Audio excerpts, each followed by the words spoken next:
حضرت مولانا شیخ ادریس صاحب جو شیخ الحدیث بھی تھے، مجھے ان کے بارے میں پہلی مرتبہ اس وقت پتہ چلا جب میں جاپان کے ٹرپ پہ گیا تھا. تو جنہوں نے مجھے بلایا ارشاد بھائی ہیں، وہ پہلے شیخ ادریس صاحب کو بھی بلا چکے تھے. وہاں میں نے لوگوں سے ان کی بڑی تعریف سنی تو مجھے تجسس ہوا بھائی یہ کون ہیں KPK کے عالم ہیں جن کے علم اور تقویٰ پہ لوگ اتنا ناز کرتے ہیں KPK کے لوگ. پھر میرا پشاور جانا ہوا، گاؤں دیہاتوں میں جانا ہوا، وہاں بھی میں نے ان کے بارے میں سنا. پتہ چلا جامعۃ الرشید میں ہمارے کچھ ٹیچر ایسے ہیں جو ان کے شاگرد ہیں براہ راست حضرت مولانا ادریس صاحب کے رحمہ اللہ تعالی.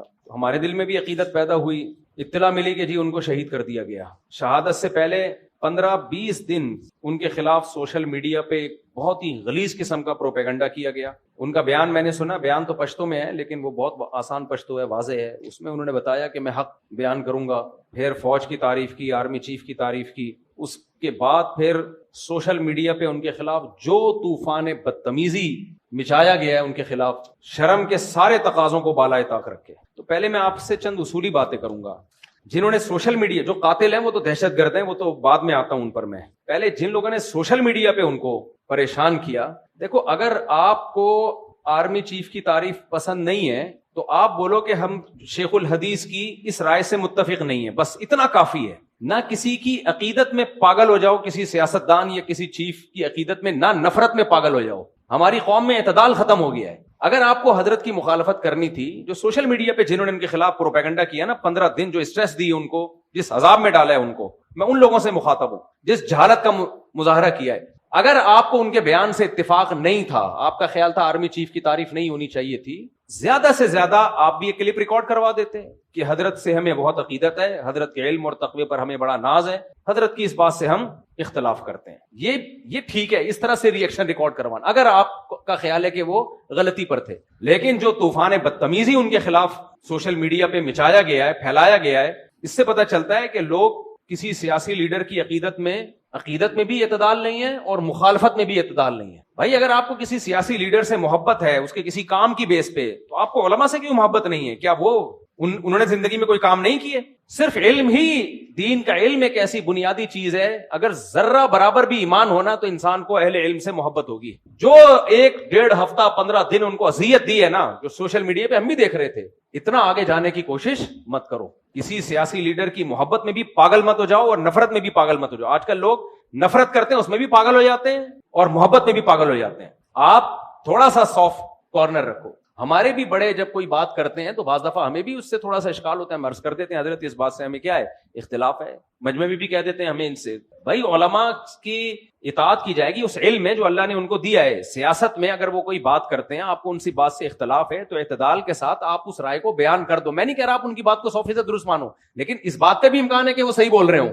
ضروری نہیں کہ آپ کی رائے صحیح ہو. میں تو اس کو فرض کر رہا ہوں کہ غلط بھی اگر انہوں نے بولا بالفرض، تو آپ کو اگر ان سے اختلاف ہے کسی بھی، اور یہ آئندہ بھی ہو سکتا ہے. دیکھو آپ کے والد جب یہ JUI اور PTI کے پھڈے چل رہے تھے نا، عمران خان کی حکومت تھی، JUI والے بہت زیادہ عمران خان کے خلاف تھے، یہودی ایجنٹ، اور وہ لوگ ان کے خلاف وہ ڈیزل کی ایک رٹ لگائی بھی تھی. تو میں اس وقت بھی یہ بات کہتا تھا کہ کسی سیاسی لیڈر کی عقیدت میں بھی پاگل ہونے کی کوشش نہ کرو، نفرت میں بھی پاگل ہونے کی کوشش نہ کرو. ایک ہی گھر میں میاں بیوی میں طلاقیں ہوئی ہیں، بیوی PTI کی ہے اور شوہر JUI کا ہے، یا بیگم اس کو سپورٹ، دوستوں میں لڑائیاں ہوئی ہیں. چھوڑو، میں نے کہا یہ کل آپس میں مل کے بیٹھے ہوئے ہوں گے اپنے سیاسی مفاد میں. آج بیٹھے ہوئے کہ نہیں بیٹھے ہوئے؟ آج مولانا فضل الرحمان مانتے ہیں جی PTI سے دوستیاں بڑھانے کی کوشش کر رہے ہیں. میں نے اس وقت یہ بات کہی تھی، آپ رائے رکھو، PTI کے سپورٹر بھی بن سکتے ہو، JUI کے سپورٹر بھی بن سکتے ہو، جو آپ کو اچھا لگے آپ اس کو سپورٹ کرو، آپس میں نفرتیں پیدا مت کرو. اتنا آگے پوری دنیا میں ہوتا ہے، کچھ حکومت میں ہوتے ہیں، کچھ اپوزیشن میں ہوتے ہیں، جہاں بھی جمہوریت ہوگی اختلافات لازمی ہوں گے، لیکن لمٹ کراس کرنے کی کوشش نہ کریں. ابھی لوگ پاگل ہو گئے ہیں، نفسیاتی ہوئے ہوئے ہیں، عقیدت میں بھی اندھے ہوئے ہوئے ہیں اور نفرت میں بھی اندھے ہوئے ہوئے ہیں. نہ دنیا میں کوئی اتنا نیک ہے جتنا آپ سمجھ رہے ہو، یہ ذہن میں رکھنا. کسی سیاسی لیڈر کو اگر آپ بہت زیادہ نیک سمجھ رہے ہو، تھوڑا سا کم کر لو. کچھ اپنی بھی غلطیاں ہوتی ہیں جس کی وجہ سے انسان سزائیں بھگتتا ہے، سارے مظلوم نہیں ہوتے، کچھ اپنی بھی کوتاہیاں ہوتی ہیں. اور جس سے آپ کو نفرت ہے اس سے تھوڑی سی نفرت کم کر لو. اتنا برا نہیں ہے جتنا آپ اس کو سمجھ رہے ہو. میں شروع سے یہ بیان دیتا آ رہا ہوں. ہمارے جامعۃ الرشید میں ایٹ اے ٹائم طلبہ میں JUI کے بھی تھے، PTI کے بھی تھے، مسلم لیگ کے بھی تھے، ان میں بھی جب کوئی زیادہ ایگریسو ہوتے تھے ہم یہ کہتے تھے بھائی تحمل پیدا کرو یار, ایک کلاس میں رہتے ہو آپ لوگ. جامعۃ الرشید نے اجازت دی تھی جو جس سیاسی تنظیم میں ہو, ہمیں کوئی ہمیں سب کو اجازت ہے, جس کو چاہے ووٹ دینا, یہاں پڑھنے کے لیے آئے ہو, پڑھائی کو فوکس کرو یہاں پہ. تو یہ ہمیشہ سے سیاسی اختلافات ہوتے رہے ہیں. تو حضرت نے ایک بیان دے دیا آرمی چیف کی تعریف میں. اب جن کو فوج سے آج کل نفرت چل رہی ہے, کل فوج سے ان کو محبت بھی تھی کہ نہیں تھی. ایک صاحب نے مجھے کہا کہ اسی فوج نے بنگلہ دیش توڑا ہے, اسی فوج نے یہ کیا, اسی فوج نے یہ کیا. میں نے کہا توڑا ہوگا, بنگلہ دیش بھی سب کچھ کیا ہوگا, لیکن جب عمران خان کی حکومت تھی اس وقت آپ نے یہ الزام فوج پہ کیوں نہیں لگایا؟ وہ پی ٹی آئی کے تھے, مجھے ان سے اختلاف نہیں ہے, سپورٹر ہوں گے ٹھیک ہے, اچھی بات ہے, آپ جس کو چاہو سپورٹ کرو. لیکن میں نے کہا یہ جو الزامات آپ لگا رہے ہو کہ بنگلہ دیش فوج نے توڑا ہے, بلوچستان میں حالات خراب کرنے کی ذمہ دار فوج ہے, میں نے کہا جب عمران خان کی حکومت تھی اس وقت آپ نے یہ الزامات فوج پہ کیوں نہیں لگائے؟ اس وقت آپ کے پاس آپ کا مطالعہ کم تھا, اب آپ نے اسٹڈی کیا ہے, یا اس وقت فوج سے آپ کے مفادات تھے؟ تو یہ ان میں سے کوئی جرم فوج نے نہیں کیا. جہاں فوج نے عمران خان کو ہٹایا تو آپ نے یہ سارے الزامات اب فوج پہ لگائے ہیں جا کے. یا تو آپ نے ریسرچ ابھی کی ہے تو پہلے کیوں نہیں کی ریسرچ؟ میں نہ فوج کی حمایت کر رہا ہوں نہ مخالفت کر رہا ہوں, میں تو یہ کہہ رہا ہوں کہ ہماری جو آج کل جو ہماری قوم کی جو اسٹیٹمنٹ ہے نا, اس کے پیچھے یا تو کسی کی محبت ہوتی ہے یا کسی کی نفرت ہوتی ہے, وہ ریسرچ نہیں ہوتی. جس نے ریسرچ کے بات کی ہے وہ کہے بات, لیکن میجورٹی کے بعد ریسرچ نہیں ہوتی. عقیدت میں اندھے یا نفرت میں اندھے, یہ چل رہا ہے مارکیٹ میں. تو یہ جو سیاسی لیڈر ہے نا, کل فوج کا ان کے ساتھ مفاد ہوا تو یہ ہیرو بنا دیں گے فوج کو, فوج ان کو ہیرو بنا دے گی, اور یہ کس کو ہیرو بنا دیں گے؟ فوج کو ہیرو بنا دیں گے. تو میں اور آپ کیوں لڑیں بھائی؟ میں اور آپ کیوں نفرتیں پیدا کریں؟ اور علماء کی مخالفت, علماء کے خلاف زبان درازیاں. میں نے بتایا نا اعتکاف میں میں نے ایک لفظ بول دیا تھا کہ مولانا فضل الرحمان کو ڈیزل مت بولو, یہ غلط ہے. بندہ اعتکاف توڑ کے چلا گیا, کیا کر رہے ہو بھائی؟ کس کا نقصان؟ میرا نقصان کر رہے ہو, اپنا نقصان کر رہے ہو. وہ پی ٹی آئی کے تھے, اس دور کی بات ہے جب یہ نفرتیں عروج پہ تھیں, اعتکاف توڑ کے چلا گیا. میں تو اس مولوی کو مانتا ہی نہیں. تو یہی ہم نے عمران خان کی تعریف میں 2 لفظ بول دیے تھے. تو آپ دیکھ, جب عمران خان نے یونائٹڈ نیشن میں جا کے تقریر کی اور سپورٹ کیا کشمیر کو اور قادیانیوں کے خلاف کچھ قانون سازی کی کوشش کی, میں نے 2 لفظ بولے تھے. تو جو گالیاں ہمیں پڑی تھیں, جو ہمارے پرانے لسنر وہ انسبسکرائب کر کے بھاگ گئے. تو تمہارا ظرف جب اتنا چھوٹا ہے تو تم دنیا میں کسی سے بھی کچھ نہیں سیکھ سکتے. سمجھ میں آ رہی ہے بات؟ کسی سے کچھ نہیں سیکھ سکتے تم. بہت چھوٹا ظرف ہے یار, تھوڑا ظرف کیا کر لو, بڑا کر لو ظرف تھوڑا سا. آپ کہہ سکتے تھے مفتی صاحب کی رائے سے ہمیں اختلاف ہے, ہم باقی بیانات سنیں گے, سیاسی رائے نہیں مانتے, یہ کہہ دیتے, کوئی بڑا مسئلہ نہیں. اتنی نفرت کے یار 2 لفظ تم سے برداشت نہیں ہو رہے, نہ ان سے ہو رہے تھے نہ ان سے ہو رہے تھے. میرے بھائی اتنا لمٹ کو کراس کرنے کی کوشش نہ کرو. یہی حشر کیا اتنے بڑے بزرگ, نہ ان کی داڑھی کا خیال کیا, جو سوشل میڈیا پہ جنہوں نے ان کے خلاف پروپیگنڈا کیا, میں ان کی بات کر رہا ہوں. انہوں نے 2 لفظ بول دیا آرمی چیف کی تعریف میں, فوج کی تعریف میں. تو کیا ان کے خلاف پہلے سوشل میڈیا پہ زہریلا جو جاہلوں نے جو کچھ کیا ان کے ساتھ, پھر اس کے بعد جو دہشت گردوں نے ان کو شہید کیا ہے, وہ تو انف ہو گیا. اور یہ شہید کیوں کیا؟ ان کی شہادت سے ایک چیز سمجھو. اکثر لوگ جب کوئی فوج کی تعریف کرتا ہے نا, لوگ اس کو درباری سرکاری موت سے ڈرنے والا کہتے ہیں. میں نے 1-1.5 مہینے پہلے بیان دیا تھا, اس وقت جو فوج کی مخالفت کرے اس کی زندگی کو کسی سے خطرہ نہیں ہے. سوشل میڈیا پہ مخالفین بھرے ہوئے ہیں. اس وقت جو پاکستان کو سپورٹ کرے گا اور فوج کی حمایت, میں عاصم منیر کی یا آرمی چیف کی بات نہیں کر رہا, چیف ایک شخص ہے, اس سے آپ کو نفرت بھی ہو سکتی ہے, آپ کو محبت بھی ہو سکتی ہے. آرمی کے چیف آتے جاتے رہتے ہیں, کوئی تعریف کرے گا کوئی برائی کرے گا, ہمیشہ سے ہوتا رہا ہے. وہ تو ہماری بھی ایک رائے ہے, لیکن ایز اے ادارہ جو فوج کی حمایت کرے گا اس کی زندگی کو خطرہ ہے. اور آج آپ نے اپنی آنکھوں سے دیکھ لیا. بہادر وہ نہیں ہے جو فوج کی مخالفت کر رہا ہے, اسے کوئی خطرہ نہیں ہے. سوشل میڈیا پہ بھرے ہوئے لوگ, زیادہ یہ ہوگا فوجی اٹھا کے سافٹ ویئر اپڈیٹ کر کے چھوڑ دیں گے اس کو. بہت سے لوگ مخالفت کر رہے تھے, فوجی نے اٹھایا سافٹ ویئر اپڈیٹ کیا, ونڈو چینج کی, پرانی ونڈو ڈلی ہوئی تھی, نئی ونڈو ڈالی. تو وہ تو پھر اب یہ بول رہے ہیں الیکشن میں دھاندلی بالکل بھی نہیں ہوئی تھی. وہ اتنے اپڈیٹ ہو گئے کہ وہ اتنے تو یعنی بہت ہی اپڈیٹ ہو گئے نا, وہ ان کے ایسے سافٹ ویئر اپڈیٹ ہوئے. زیادہ یہ کریں گے نا, وہ مار کے تھوڑی پھینکیں گے. کتنے صحافیوں کو مار دیا بھائی, بہت سے صحافی ہیں بول رہے ہیں فوج کے خلاف, کچھ بھی نہیں ہو رہا ان کو. اس وقت زندگی کو اس کے خطرہ ہے جو مذہبی اسکالر پاکستان کی حمایت میں یا فوج کی حمایت میں بولے گا. کیونکہ یاد رکھو پاکستان, وہ یہ جو اسلام دشمن طاقتیں ہمارے خلاف ہے نا, یہ ہماری آرمی کے خلاف ہیں. ان کو پتا ہے پاکستان بچا ہوا آرمی کی وجہ سے ہے. سیاسی لیڈروں کے پاس کوئی فورس تھوڑی ہے. کباب میں ہڈی, جو ملک بچانے میں سب سے بڑی ہڈی کون ہے؟ وہ فورسز ہیں ہماری, چاہے وہ آرمی ہو, چاہے وہ ایئر فورس ہو, چاہے وہ نیوی ہو.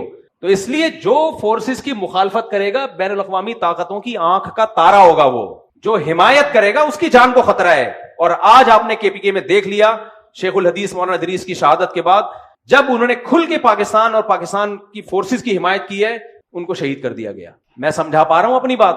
تو اس لیے اس وقت جو حمایت کرے گا وہ بہادر ہے, وہ ڈرتا نہیں ہے. انہوں نے کہا کہ میں ڈرتا نہیں ہوں کسی سے, اور انہوں نے ثابت کر دیا کہ میں بہادر ہوں. ان کو تھریٹس تھیں, ان کو خطرات تھے. تو ایک پیغام تو ہمیں یہ ملا, دو پیغام.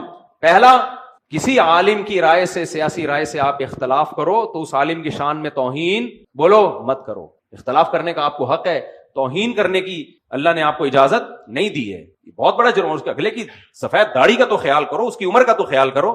دوسرا, اس وقت جو فورسز کی حمایت کرے گا بہادر وہ ہے, کیونکہ عوام سے بھی گالیاں پڑ رہی ہیں اور زندگیوں کو بھی خطرہ ہے. مخالفت کرو, سب کہیں گے, سلوٹ کریں گے, سلام کریں گے, بہادری کا خطاب دیں گے آپ کو, اور یہ آپ نے اپنی آنکھوں سے دیکھ لیا. تیسری چیز, کراچی میں کتنے علماء شہید ہوئے. حضرت مولانا اسلم شغوری شہید رحمۃ اللہ علیہ, مولانا یوسف الحجانوی شہید ہوئے. ایک سلسلہ چلا تھا کراچی میں علماء کی شہادتوں کا. مفتی نظام الدین شہید ہوئے. مولانا اسلم شغوری صاحب, مجھے رحمہ اللہ تعالیٰ کی شہادت سے پہلے مجھے یاد ہے ہمارے استاذ ان کو سمجھا رہے تھے کہ حضرت کوئی گارڈ کا انتظام کریں, کوئی سیکیورٹی رکھیں. اس وقت ان کے درس قرآن بڑے ہٹ ہو رہے تھے. ہمارے ایک استاذ نے ان کے ہاتھ جوڑے کہ خدا کے لیے کوئی سیکیورٹی کا انتظام کریں, آپ ہمارے پاس ایک واحد سرمایہ ہیں جن کے اس وقت نا www.darsequran.com یہ درس قرآن کی سب سے بڑی ویب سائٹ تھی. بہت اس کو پروموٹ کیا الحمدللہ, ان کے شاگردوں نے, ان کے خادموں نے.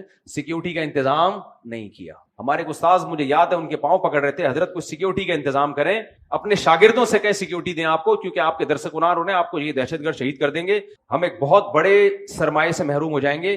میں بیٹھا ہوا تھا, ہمارے ایک استاذ ان کو سمجھا رہے تھے, اور 2 ہفتے بعد اطلاع آئی کہ ان کو شہید کر دیا گیا. پاؤں سے معذور عالم کو شہید کیا گیا. مفتی نظام الدین صاحب کی شہادت ہوئی ہے, کوئی سیکیورٹی کا مضبوط انتظام بولو نہیں تھا. مولانا یوسف الحجانوی شہید رحمۃ اللہ علیہ گھر سے باہر نکلے, کوئی گارڈ نہیں, کوئی انتظام نہیں, ایک بندہ آیا اور سر پہ گولی مار کے چلا گیا. مولانا عادل شہید رحمۃ اللہ علیہ, کوئی سیکیورٹی کا انتظام نہیں, دارالعلوم کرنگی سے کانفرنس اٹینڈ کر کے آ رہے ہیں, ایک بندہ آیا اور گاڑی میں بیٹھے بیٹھے سر پہ گولی مار کے چلا گیا. اس کے بعد تو عبرت حاصل ہونی چاہیے کہ نہیں ہونی چاہیے. یہ سارے کراچی میں شہید ہوئے ہیں. KPK میں کتنے علماء شہید ہو چکے ہیں آپ دیکھو, دہشت گردوں کے ہاتھوں. ایک طویل سلسلہ ہے. تو یہ ان علماء پر نہیں, ان کے شاگردوں پہ سوال اٹھ. دیکھو اصل تو ذمہ داری ہے حکومت کی کہ حکومت ان علماء کو سیکیورٹی دے.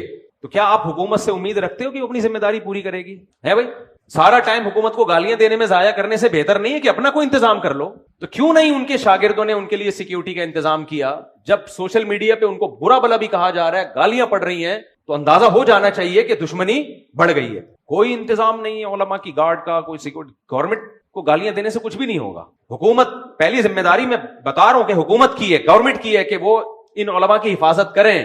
اگر گورنمنٹ نہیں کر رہی تو کیا عوام کی حفاظت, عوام کی ذمہ داری نہیں ہے کہ اپنے علماء کے لیے سیکیورٹی کا انتظام کریں؟ دیکھو علماء کی مزاج میں استغنا ہوتا ہے, وہ بعض دفعہ نہیں مانتے اس کو. عوام کی ذمہ داری ہے, ان کے مریدوں کی, ان کے شاگردوں کی ذمہ داری ہے. بولے آپ کے گارڈ ہوں گے, آپ چاہو یا نہیں چاہو. آپ کا باپ جب بیمار ہوتا ہے, ڈاکٹر کہتا ہے کہ ان کو یہ دوا کھلانی ہے ورنہ ان کا بلڈ پریشر شوٹ کر جائے گا, برین ہیمریج ہو جائے گا. ابا دوا نہیں کھا رہے ہو, آپ گن پوائنٹ پہ کھلاؤ گے ان کو. اگر آپ کو ابا سے محبت ہوگی, اگر آپ کو ابا سے محبت ہوگی, آپ کو اپنے بچے سے محبت ہوتی ہے, وہ ٹیکا نہیں لگوانے دے رہا, آپ زبردستی اس کے کولے میں ٹیکے گھسیڑتے ہو کیونکہ آپ کو بچے سے کیا ہے, محبت. وہاں آپ یہ نہیں کہتے میں اللہ پہ توکل کروں گا, بیماری بھی اللہ کے ہاتھ میں, شفا بھی کس کے ہاتھ میں, اللہ کے ہاتھ. چھوڑو کیا بچے کو ٹیکے سے تکلیف ہو رہی, نہیں لگاؤں گا ڈاکٹر صاحب, کوئی بات نہیں, نمونیا ہے, ٹائیفائڈ ہے, کوئی بات نہیں, میں کس پہ توکل کروں گا, اللہ پہ. اللہ جب زندگی دیتا ہے تو اللہ دیتا ہے, موت دیتا ہے تو اللہ دیتا ہے. جتنے دن بچے نے زندہ رہنا رہے گا, مرنا ہوگا مر جائے گا. وہاں تو یہ بات نہیں کرتے. اپنے بزرگوں کی جب بات آتی ہے سیکیورٹی کی,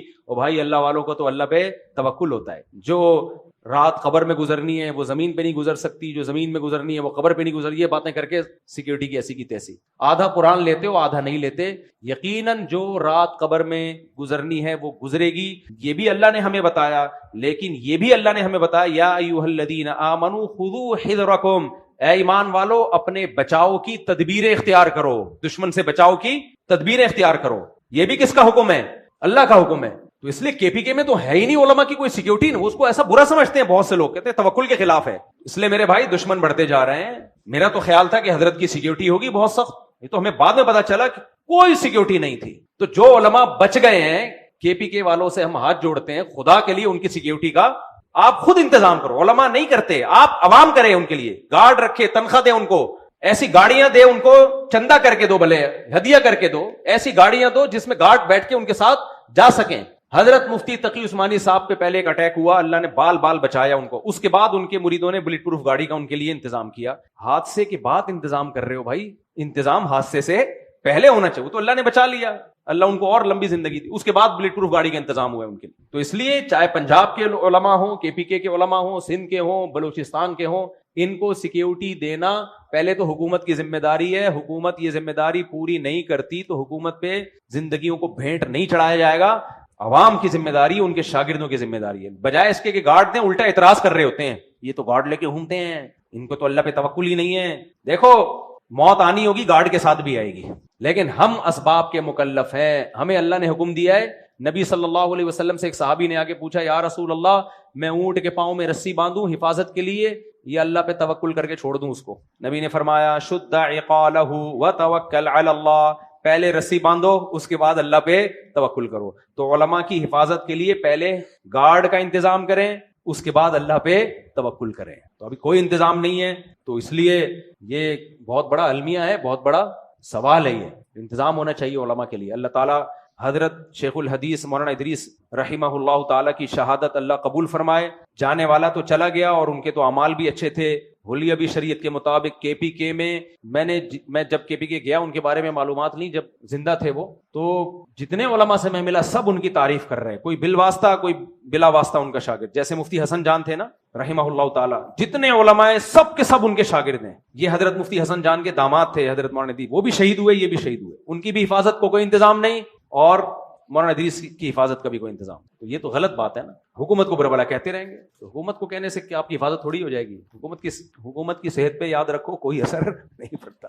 جب گورنمنٹ کو برا بھلا کہتے ہیں ہنستے ہیں، بولتے ہیں ان کو دیکھو حکومت پہ کوئی اثر نہیں پڑتا بھائی، ان کا تھوڑی کوئی نقصان ہوا. کوئی عالم شہید ہو جائے تو ان کا کیا نقصان ہوا؟ کچھ بھی نہیں ہوتا ان کا. اور شہید بھی ملک کی محبت میں، ملک کے فیور میں بات کی تھی. اس میں تو حکومت کی ڈبل ذمہ داری بنتی تھی کہ آپ کے ملک کے لیے انہوں نے بات کی ہے، فورسز کے لیے انہوں نے بات کی ہے جو کوئی نہیں کر رہا، ہمت کی ہے، تو آپ کو تو آٹومیٹکلی ان کو سیکیور کرنا چاہیے. تو حکومت نہیں کر رہی، عوام بھی نہیں کر رہی، تو ہم تو پھر دونوں ہی برابر ہو گئے.